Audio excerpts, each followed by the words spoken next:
It's been a hot minute since I've sort of checked in for a reading vlog. I know I kind of actually finally ended that reading vlog last week with my Arcana Peace thoughts and whatnot. Took a few days to not film, especially on Mondays. My Mondays are my ugly day. I just don't care about how I look. Just me doing chores and cleaning up after a weekend where I probably ignored all of my responsibilities.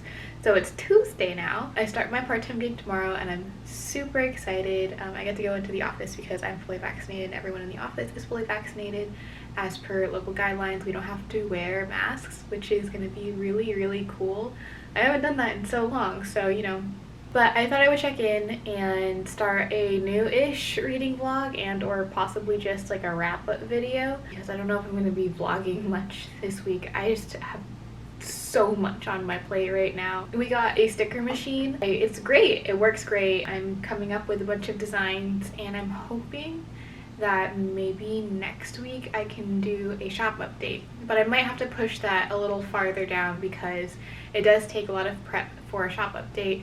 I have the materials, like I have the products, but I don't have materials to send things out. I don't have product pictures, product descriptions, so I need to prep all of that. I might do a separate studio vlog for that, so stay tuned. And yeah, just life in general has been a little crazy, so I have been reading and I wanted to update you guys on the reading first and foremost, and then make absolutely no promises about the rest of the content for this video. So the first book that I finished recently is Lore by Alexandra Bracken. If you missed it, I started reading this during my last reading vlog and I was not hooked about 200 pages in, and I never got hooked all 400 plus pages, unfortunately. I think it's a really cool concept and I do think that like there's definitely a lot of merit to this kind of like trial. It's called the Agon, but I just didn't care.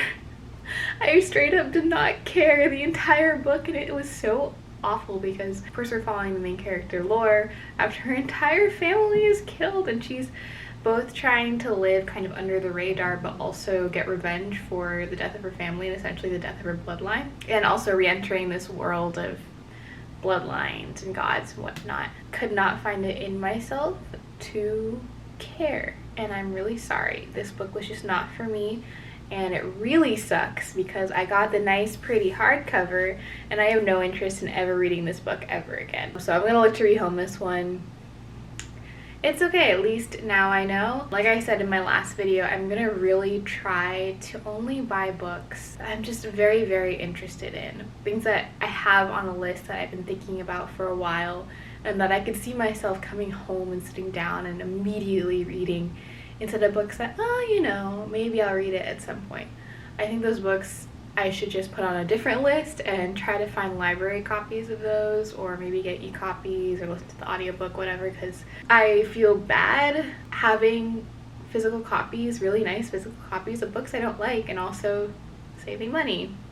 The next book that I read was The Invisible Life of Addie LaRue by V.E. Schwab, which I finished last night. In case you missed it, this is one of like the most popular books of last year, and it's seeping into this year because apparently Book Talk can't get enough of it now.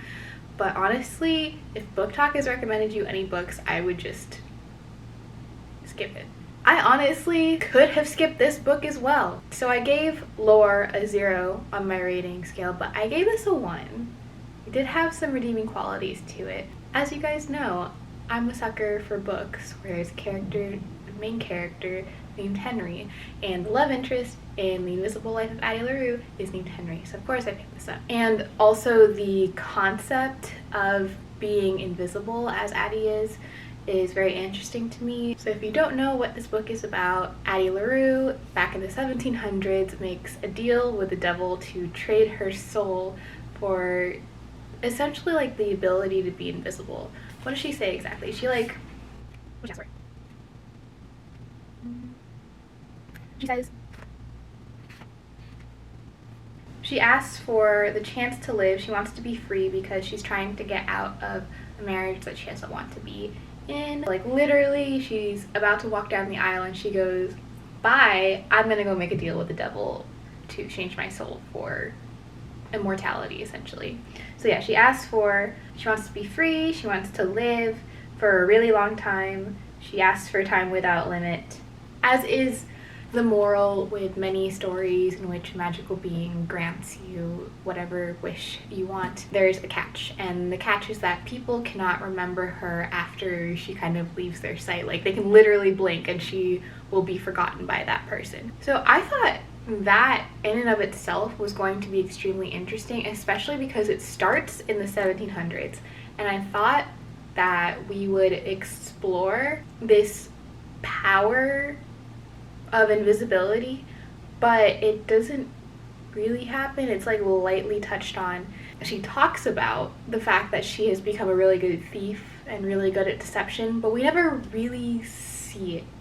And I was really disappointed with that, because I think that would have been so much fun to see and so interesting to see how she gets around certain situations. Like, for example, I was thinking about, okay, she was born in France, and then by 2014 she's in New York. So how did she get from France to New York via boat or via plane without anyone remembering her? I don't think that was ever touched on, but I think that would have been a really cool adventure. It's very high stakes, high risk, traveling transatlantic, and no one remembers you after they look away from you. So yeah, that was incredibly disappointing. The other incredibly disappointing thing, and I don't know if it's a spoiler, but there is more than one character in this book that makes a deal with the devil, and as soon as that was revealed, I put the book down and I went to sleep for the night, because I was not having it. I know it was probably one of the more convenient ways for the story to have continued in the way that it did. I didn't like it, you know? I think that the deal that this other character makes with the devil is immensely more interesting than Addie's, mostly because it's actually explored a lot more, I think, with this character than it is with Addie. So when I was reading it, I was like, oh damn, that would really suck if that's what you wished for. But yeah, I guess I'm not mad at the ending. The ending was okay. The book overall was okay. I don't know if it really deserves the hype. I think it's a clever idea, but just does not quite get there at certain parts of the book. And it could just be so much more vastly interesting if it had gone there with those little bits of the book that it didn't. I'll keep this copy. It looks cool, at least, so maybe I'll reread it and try to find more interesting parts with Addie in the future. So I sincerely did not think that I was going to finish those 2 books before the end of the month, because they're chunky books and I had like very little interest in reading them. So I kind of just forced myself to read them this weekend, and I finished them, which means I have more time to read more books from my TBR this month. And I think the last book from my TBR, that's the, you know, book Twitter made me read it side of my TBR, is The Silent Patient. Sorry, I don't have the book check. It's The Silent Patient by Alex Michaelides, and this was big hype when I first joined BookTube back in August of 2020, and I think I found this really nice hardback copy. The dust jacket's a little bust up, but I found this really nice otherwise hardback copy at a Goodwill, so I picked it up. It's kind of been sitting on my TBR ever since, because the interest has waxed and waned, as I've explained before. So I will finally pick this up and see if it's worth keeping or if it needs to go back to Goodwill. And the other book that I technically started reading at the very beginning of this month, if you watched that reading vlog, you're probably thinking to yourself, gee, Mari mentioned that book once and then never again. It's because I totally forgot I was reading and that book is The Chosen and the Beautiful by Nikki Vo. Yeah, I have no excuse. I have no good excuse for why I did not finish this. It's not a very long book. It's a beautiful cover, and I'm definitely very intrigued, as I talked about before, by the premise of the book. And yet here we are. It's 1 week till the end of June, and I still haven't, it's not a very long book. I haven't finished it. I'm interested in it, I promise. I just don't know what the heck happened to me. So those are the 2 books that I hope to read before the end of the month, and whatever else I pick up is just full funsies.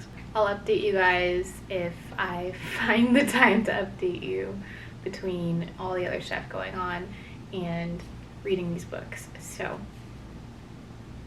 yeah. Okay, well, the lighting is terrible in this corner of my kitchen, but don't blame me because I did not design this apartment. Although if I did, I have a feeling I wouldn't really do it much better. But anyway, hi, it's Friday. I am wearing a rainbow tie-dye t-shirt because Pride. It's because I haven't worn the shirt in forever and I feel like I really need to spice things up with my outfits on book 2. But anyway, I'm currently cooking lunch. I'm gonna make myself some very sad pad thai. I thought I had all of the ingredients that don't come in this little instant packet, but the eggs went bad. I guess I thought I bought some green onions, but I very much did not, and the bean sprouts that we also had went bad, so there's that. So I've got water boiling and I'm about to add in the noodles, and I also have the sauce, and it's really quite sad, but it's okay. It's better than nothing, right? And I'm sorry if there's a lot of noise. I do have the fan on because I am cooking something. I might move in a second, but yeah. As for reading, I wanted to do like a little bit of a wrap-up check-in type deal because I have finished some more books. First of all, I forgot to mention that I did finish Shine by Jessica Jung, which I started in my last vlog. I was concurrently reading it with Lore, which I wrapped up earlier, and I literally would have laughed at you if you told me that I read both of those books, and of those 2 books I enjoyed Shine more. I really did enjoy Shine more. Shine was a fun book to read. It was a fun little romp. Honestly, because I guess the expectation was that it wasn't going to be spectacular. Like, again, like I said, it was written by Jessica Jung, who I didn't expect to be a fantastic writer, who I expected to have, you know, at least a fun story about the K-pop industry to write and share about, and that is exactly what I got. I mean, it's very unrealistic, and I had to suspend disbelief like a lot, especially in the latter half of the book. It was fun. It was enjoyable for what I expected, especially. The pros of it were definitely that there were conversations brought up by this book that I sincerely hadn't expected. So like I talked about earlier, the Asian American experience that was discussed, and this relationship with another foreigner blossoms, and they talk, the main character Rachel talks with this other foreigner Jason about how they always feel like they're Korean adjacent, like they're never Korean, like accepted as Korean by Koreans, and then they're also never accepted by Americans or Canadians as Americans or Canadians. They live in this weird in between, and no one else can relate to that experience except for other Asian Americans. So that was a really cool thing.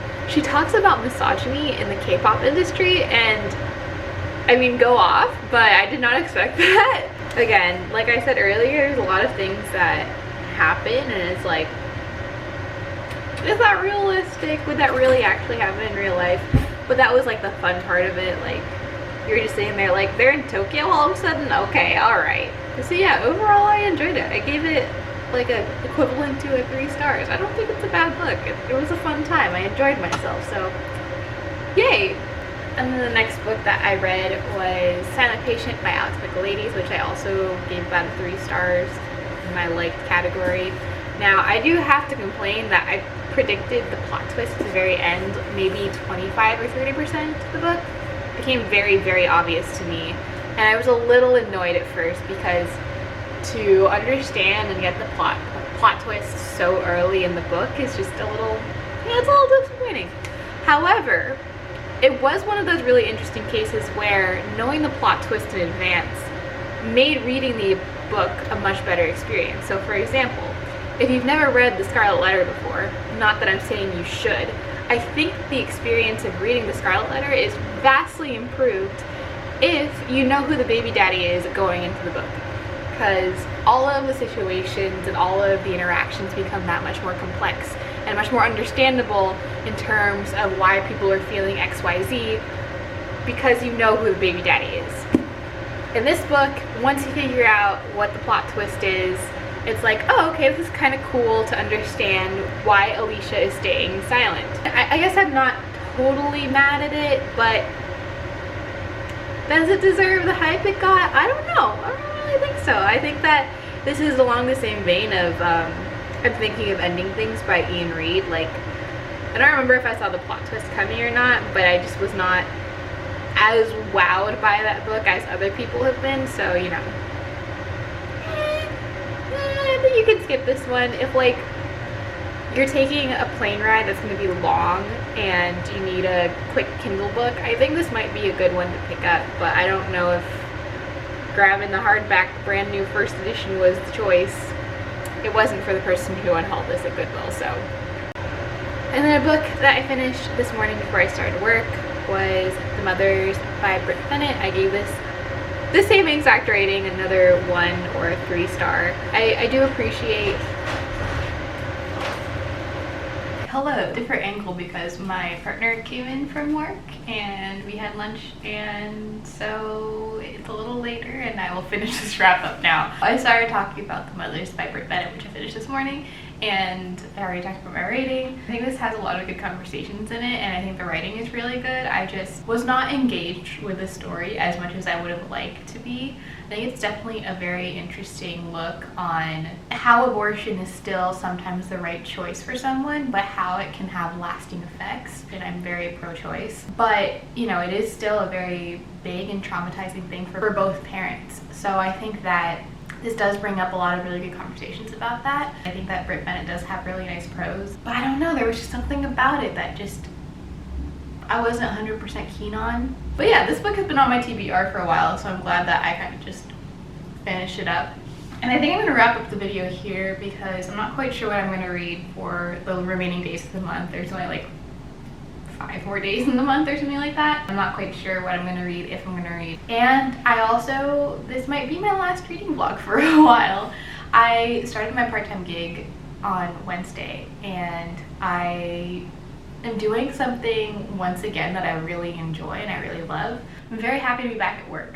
That also means that I'm spending a lot more time at my computer doing work, not doing other things. So, you know, YouTube is going to probably take a back seat to that.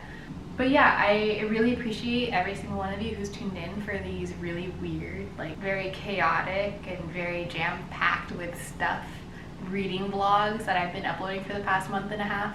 I appreciate every single comment, every single like, every single, oh, I heard you read this in a video and so now I'm interested in, like, everything. Every interaction just makes me so happy. So thank you guys so much as always for tuning in. I hope you're having a wonderful day. I hope you have a wonderful rest of your week. And I'll see you again next time, whenever that is. Bye.